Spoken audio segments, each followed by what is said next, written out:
हाय, hello, नमस्कार. स्वागत आहे तुमचे माझ्या यूट्यूब चॅनलवर, ज्याचं नाव आहे अनुश्रीच्या गमती. तर बघा, मी माझं आजचं डेली रुटीन शेअर केलं आहे.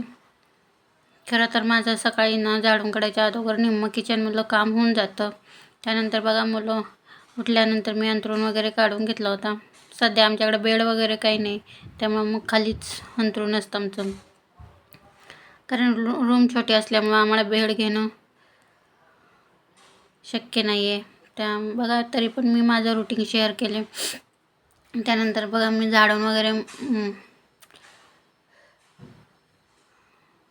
छान असा झाड मारून घेतला. तोपर्यंत दादाला ब्रश करायला दिला होता. त्याचं बघा असंच असतं, बंथरोबात तो कधीच ब्रश करत नाही, इकडं तिकडं फिरूनच ब्रश करत असतो. मला लहान मुलं आहेत म्हणल्यावर ठीक आहे, असून जातं. त्याचा ब्रश वगैरे करूस तर माझं पूर्ण असं झाडून वगैरे घेतलं. त्यानंतर मग मला भरायचं होतं पीठ, कारण माझं रात्री गव्हाचं पीठ संपलं होतं चपाती बनवण्यासाठी. मग चपाती मला बनवावीच लागते, कारण मुलांना चपाती लागते. भाकरी खाण्यात जरा कंटाळा करतात, म्हणून मग चपाती बनवायची. बघा, सध्या आम्ही ना पिठाच्या पिशव्याच आणतो आहे, कारण तेच आम्हाला आता परवडते. कारण मग गहू आणणे, ते निवडणे, आणि खरं तर ते निवडत असताना ना आमच्या गहू निवडायचं कमी आणि सगळ्या घरभर जरा जास्तच असतं. त्यामुळे मग ते प्रोसेसच नको, म्हणून मग आम्ही आता सध्या पिठाच्या पिशव्याच आणतो आहे. तेच आमच्यासाठी बेटर आहे. त्यानंतर बघा, मी माझं पटकन आवरून घेतलं आणि मग भाजी बनवायची होती मला. मग रात्री वाटाणे भिजायला टाकले होते मी. ते छान भिजल्यानंतर मग त्याला सकाळी नाही का कुकरला 1-2 शिट्ट्या करून घेतल्या होत्या, म्हणजे पटकन होऊन जातो. आणि असे शिजवायचे म्हणले तर वाटाणे शिजायला खूप वेळ लागतो, म्हणून मग कुकरच्या 1-2 शिट्ट्या करून घेतल्या होत्या. मग ते छान शिजले होते. त्यानंतर मग मला फोडणीला द्यायचं होतं. छान अशी लसूण, जिरं, हळद वगैरे टाकून अशी छान फोडणी दिली होती. नंतर बघा, ओनियन पण टाकला आहे, म्हणजे कांदा टाकला आहे बारीक चिरून. कांद्यानं ना अशी मस्त टेस्ट येते वाटाण्याच्या भाजीला. लालसर होईपर्यंत कांदा भाजून घेतला आहे. त्यानंतर मग बघा, माझ्या लक्षात आलंच असेल, कांदा भाजताना मी कायम नमक टाकते, म्हणजे पटकन कांदा भाजला जातो. अशा प्रकारे मी बनवते, मग भाजी छान होऊन जाते अगदी. त्यानंतर मग हळद वगैरे ॲड केली आणि मग शिजवलेले वाटाणे त्यात ॲड केले. कोथिंबीर वगैरे ॲड केली आणि छान अशी भाजी बनवून घेतली. त्यानंतर मग मला पटपट आवरायचं होतं, म्हणून मग मी पीठ मळून घेतलं. तो काही व्हिडिओ मी शूट केलेला नाही, कारण सारखं तेच होतं, म्हणून मग पीठ मळून घेतलं होतं. आणि ते 10 मिनटं रेस्ट होतं. दाद्याला आंघोळ वगैरे घालून घेतली आणि मग त्याचं स्कूलचं आवरायचं असतं पटपट, मग त्याला लवकर जायचं असतं, म्हणून त्याचं आवरून घेतलं. आणि त्यानंतर मग मी त्याचा टिफिन वगैरे रेडी केला आणि त्याला नाश्त्याला दिलं होतं. बघा, नाश्त्यासाठी त्याच्या आज ना मी उपीट बनवलं होतं, मग त्यानं ते खाऊन घेतलं. आणि त्यानंतर मग त्याला स्कूलला पाठवून दिलं होतं. त्यानंतर बघा, पटपट मी चपाती बनवून घेतल्या. अगदी पीठ छान भिजल्यामुळं ना चपाती अगदी मस्त होत होत्या. आज खरं तर मला चपातीचं पीठ जरा जास्तच झालं होतं. एका दिवशी होऊन जातं. चपातीचं पीठ छान भिजल्यामुळं ना चपाती खूप मस्त होत होत्या, करायला पण छान वाटत होतं. चपाती बनवूस तर नाही का दूध गरम करायला ठेवलं होतं.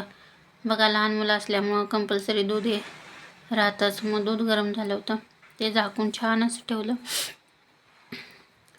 चपात्या बनवून घेतल्या. त्यानंतर बघा, खरं तर ना दाद्याला ना आमच्या एक रुमाल सापडत नव्हता, म्हणून त्याने मग अख्खं कपाट सगळं खाली काढलं होतं.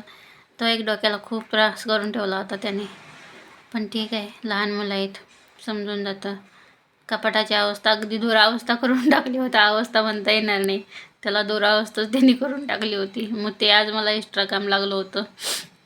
खरं तर ते कपाट बघताना असं वाटत होतं, कधी आवरायचं. त्यात आणखीन दिदी आमची काय आवरू देत नाही, मध्ये सगळं तिचं काम असतं. छान अशी चपात्या करून घेतल्या होत्या मी. पटपट पटपट अगदी चपाती छान होत होत्या, मस्त वाटत होतं खरं. बघा स्वयंपाक जर छान झाला असेल तर ना आपला पण मूड असा कसा फ्रेश राहतो, मस्त वाटतं एकदम. काम करण्याचा असा कंटाळा येत नाही मग छान जर केलं तर. अगदी दिवसभर ना छान येतं. तिचं चाललं होतं मध्ये मध्ये मध्ये येणे, आणि तिला बघा खायची ना चपातीचं पीठ खाते ती. तिला चपातीचे पिठाचे गोळेच तिला खायला आवडतात. चपाती दिली तर फेकून देते, आणि पीठ मात्र आवश्यक आहे म्हणून मग तिला त्यानं देत. पण ती रागात होती म्हणून तिनं नाही घेतलं. मग अगदी छान अशा चपात्या करून घेतल्या. त्यानंतर मग मला खरं तर आज दादाला आणायला मला जायचं होतं स्कूलमधून, आणि जरा लांब चालत जावं लागतं ना, मग दीदीला घेऊन जायचं म्हटलं जरा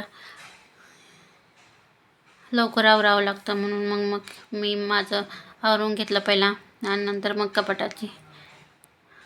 कपाट आवरायला घेतलं होतं. तर बघा सकाळी माझ्या कपाटाची अवस्था दाद्यानं अशी करून ठेवली होती. अवस्था म्हणताच येणार नाही, त्याला दुरावस्थाच त्याने केली होती. खरं तर ते काढायचं म्हणजे आता दीदी पण जागी होती, तिला थोडे झोपायचं होतं पण ती काही झोपच नव्हती. मग ठीक आहे म्हणलं, माझ्याकडे 10 मिनटं होती तोपर्यंत म्हटलं काढून घ्या बाबा. पण मग मी कपाटातले सगळेच कपडे खाली ओढले, कारण त्याने ते सगळे ओढल्यामुळे खाली आले होते. मग त्याच्या पप्पाने नाही का हाय असे उचलून डायरेक्ट वरती टाकले होते. त्यांना एक्स्ट्रा काम नको असतं मग ते मग आपणालाच करावं लागतं. सगळेच काढले, सगळं अगदी एकत्र झालं होतं. साड्या, कपडे, त्याचे कपडे, दीदीचे कपडे सगळे एकत्रच असतात. नंतर छान असे डिवाइड करून घेतले कपडे, अगदी मस्त. तिघांचे 3 फ्लोअरला ठेवले ना मस्त होऊन जातं.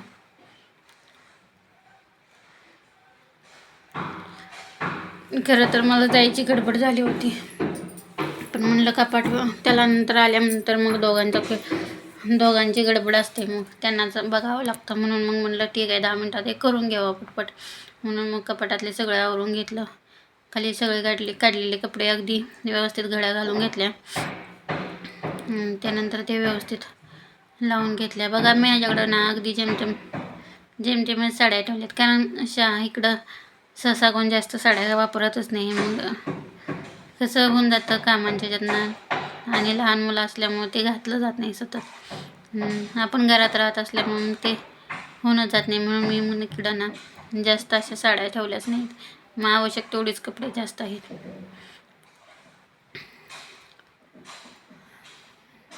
असा पसारा अगदी काढून ठेवला होता. आता आमच्या दीदीचं आणखी मध्ये चाललं होतं. तिला बघत नाही का सगळं व्यवस्थित करून घेतलं. पटकन कपाटला आवरून घेतलं, आणि मग मी दादाला आणायला गेली होती. तर बघा मी माझं आजचं डेली रुटीन शेअर केलं आहे, तुम्हाला नक्की आवडेल. व्हिडिओ आवडल्यास नक्की लाईक शेअर करा, आणि सबस्क्राईब करायला विसरू नका. तर बघा माझे व्हिडिओ आवडतात का नक्की सांगा.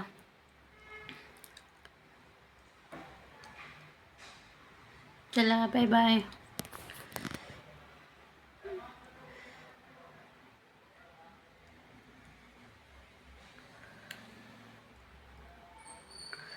बघा आमच्या दीदीला ना ती कॅमेरा लावली त्याच्यामुळे कंटाळा जास्त होती. ती मध्ये जायची आणि कॅमेऱ्यालाच अगदी अशी हात लावायची ना.